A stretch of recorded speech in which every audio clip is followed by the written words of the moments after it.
welcome to CMN103 Introduction to Creative Industries. Today I'm going to talk to you about teamwork. And the first question I have for you is, do you think there's a difference between group work and teamwork? If so, what is the difference?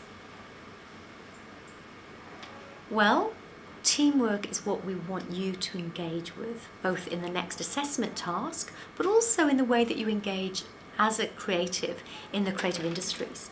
So the difference between group work and teamwork is that groups, you are probably already a member of a number of groups. If I stood on level 1 of C block and I looked down into Cafe C, I would see a group of people. Okay? Now, that group of people may not have an active relationship with one another. They may not be working together. They may not even be aware of each other's existences. But it would look like a group. You might be part of a group of people that work for Coles, but you may not know half of the people that you work with, and you certainly won't interact or work with them collaboratively. So groups are quite different from teams. And teams work much more collaboratively, much more closely together. And also teams have a common goal. And so it's really not about ego, it's about striving towards supporting that common goal. Now I'm going to give you an example of group work and teamwork in my home. As some of you may or may not be aware, I have 2 relatively young children. And as a working parent, it's really hard to be at home with them during the vacations. I can't be home every time they have a school holiday, every time they're home from school. So myself and a group of parents get together and we try to work out who's going to have the children when. So I might take Monday and Tuesday off, and I'll have a whole heap of children over on Monday and Tuesday. And then on Wednesday, my children might go to one of the other parents' houses. On Thursday, they might go to one of the other mothers' or parents' houses, and so on and so forth. So we work collaboratively together to try to support the childcare needs of our children. And then when we have the children in the house, I try to make sure that I've got engaging, fun activities for them to be involved in. And the 2 examples that I'm going to give you of activities that I've run, or one example of each activity that I've run, really should demonstrate or exemplify the difference between group work and teamwork. So my children are quite different in nature, and they're also different in age, so this is not necessarily just a gendered thing that I'm going to illustrate with. My daughter is a little bit older than my son, and she is very interested in art and craft, as are some of her friends. So one of the things that I do for the girls is, and the boys are invited as well, but they often choose not to, is that I set up a table with loads and loads of resources. So there will be egg cartons and paper and glue and textures and pencils and shapes and cookie cutters and all sorts of kind of paraphernalia. And I basically give them really large butcher's paper in the center of the table, and I say, make me something magnificent, make me something fantastic for the lounge room.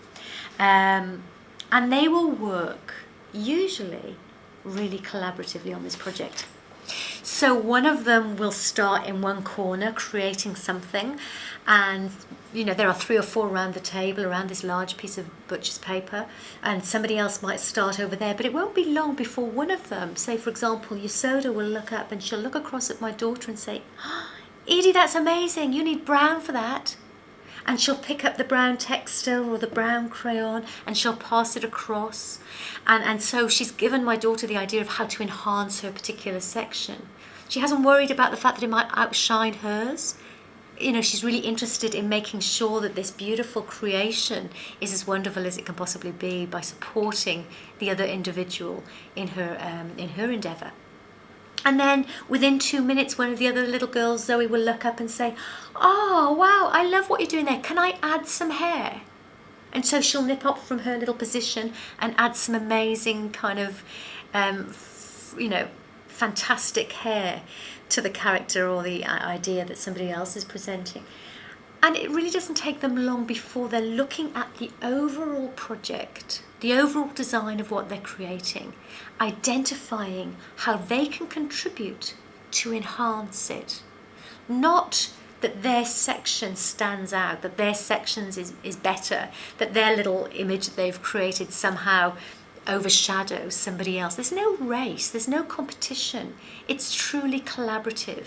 And at the end of a 2 or 3 hour kind of art session, they'll have something that they're all really proud of, that they've each contributed their individual skill, expertise and talent towards, and it will be a collaboratively engaged process. So that's what collaboration is, that's what teamwork is. It's where every individual uses their particular expertise for the greater good of the project, to achieve the project outcomes or aims.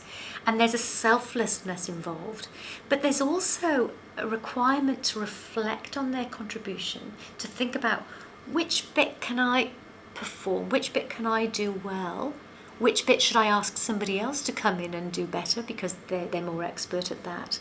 And it's really a very communicative ongoing kind of relationship and process that emerges. So that's teamwork. Now down the corridor, and it's, as I say, there's an age difference, so this is not necessarily gendered. My son plays with his friends, and so he's a little bit younger, and I've set up Skittles. And I don't have Skittles, I've got tins and I've got things with beans in, plastic containers with beans. And I've gone outside and I've got some soil, and so I've set up these makeshift kind of Skittles down a long corridor, and I've given them a whole series of different things that they can use to either roll or throw to try to knock down these Skittles. So it's a kind of 10-pin bowling alley, and I said, here they are, work together guys, work out which are the best things to roll or to throw, which of these products over here, which of these materials over here are going to hit down as many Skittles as possible. And I've set them up to do it collaboratively because I've asked them to consider working together and to help each other. And within minutes, it's just turned into a competition. So they're now interested in who can knock down the Skittles, how many they as individuals can knock down, not what is the right technique, who's the best person to throw, what is the best beanbag to use, etc. And I know that there's a history there of 10-pin bowling being something that's kind of competitive, but even when I frame it as a collaborative project, they become individuals.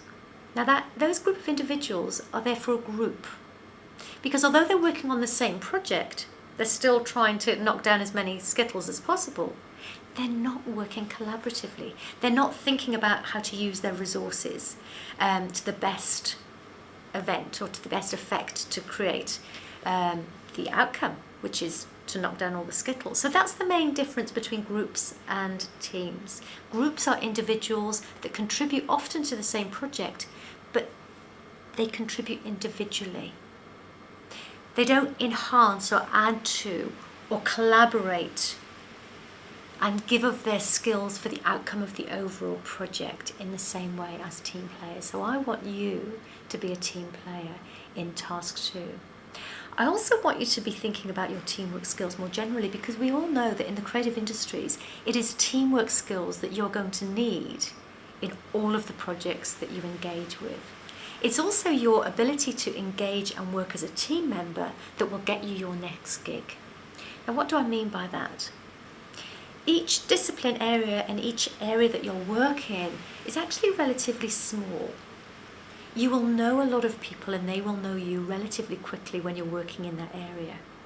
You will get your first opportunity often through a voluntary experience or a work experience, an internship, and you will be able to demonstrate your qualities of teamwork by not just doing what they've asked you to do, but by looking up and looking around and thinking, what else can I do to help this project? How can I help that aspect of the project? Wow, look, Stella is struggling over there with that. I'll go and physically give her a hand. That's teamwork. That's not just doing your particular role, your particular job, something that somebody's asked you to do. Yes, you do your bit and you look around to see how you can help other people.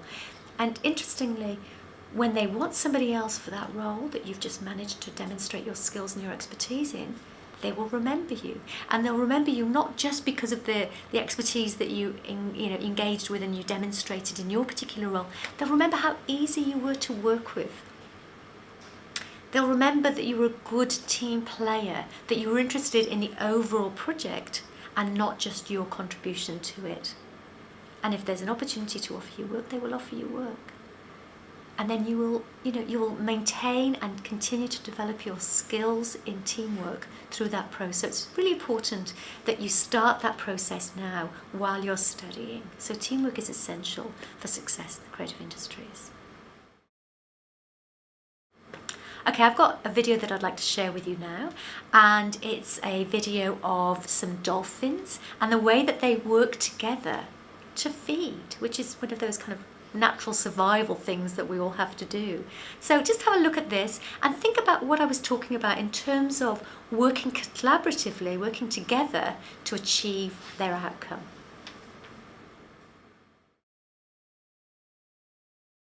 Okay, and with the second video that you access, I'd like you to adopt a number of different roles. I'd like you to assess a number of different things within that, okay? So one of the first things, and I have a series of questions here I'm going to ask you. One of the first things I'd like you to do, and I'd like you to get your phones ready with your stopwatch ready, I would like you to time how long the pit stop takes from the moment it starts until the car has left the pit stop. Okay, so that's really important. That's the first thing I'd like you to do, is to write down how long it takes. The second thing I'd like you to do is to work out how many people were involved in the pit stop. So do a quick head count, how many people were involved in changing the tyres. I won't say too much about the different roles, but in terms of all the different things that had to happen for that car to be ready to be able to go out and race. Okay, so first of all, how long did it take? Secondly, how many people were involved? Thirdly, what were the different roles? What happened during the pit stop? Who did what?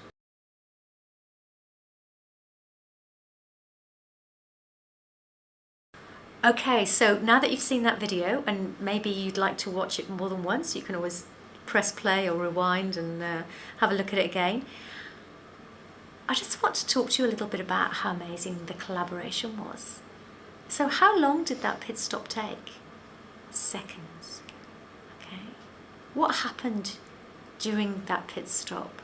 Well, we know that some people removed wheels, some people put fresh wheels on, somebody cleaned a windscreen, it was refueled, it had to be hoisted up for those things to happen. There were a multitude of different tasks that happened within a very, very short space of time that required a large team to undertake those tasks.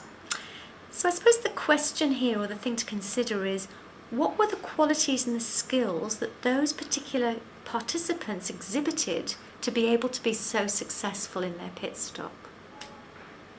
They knew their role really, really well. They didn't get in each other's way. It was incredibly well rehearsed. They'd worked together before, they'd rehearsed this, they'd practiced this, okay? They had a lot of respect for each other. They didn't get in each other's way in that respect either, physically. So they knew who was doing what, and they complemented each other. It's really quite phenomenal to watch. So that's the level of teamwork that I'm really hoping that you will develop and you will demonstrate in task 2 of CMN103. So take-home messages. Please make sure that you engage in teamwork and not group work. Please give off your skills and your talents freely for the greater good of the project. There should be no ego involved. If that means listening to other people's suggestions and adding to and enhancing, rather than being the person that always is, that always has the main ideas, adopt it. Listen, enhance, add to, be collaborative, and you'll create a beautiful masterpiece. I'm not saying that I'll put it on my lounge wall, but it'll certainly be something that you should be able to showcase in your task 3 submission, which is your digital profile. Okay, good luck, guys.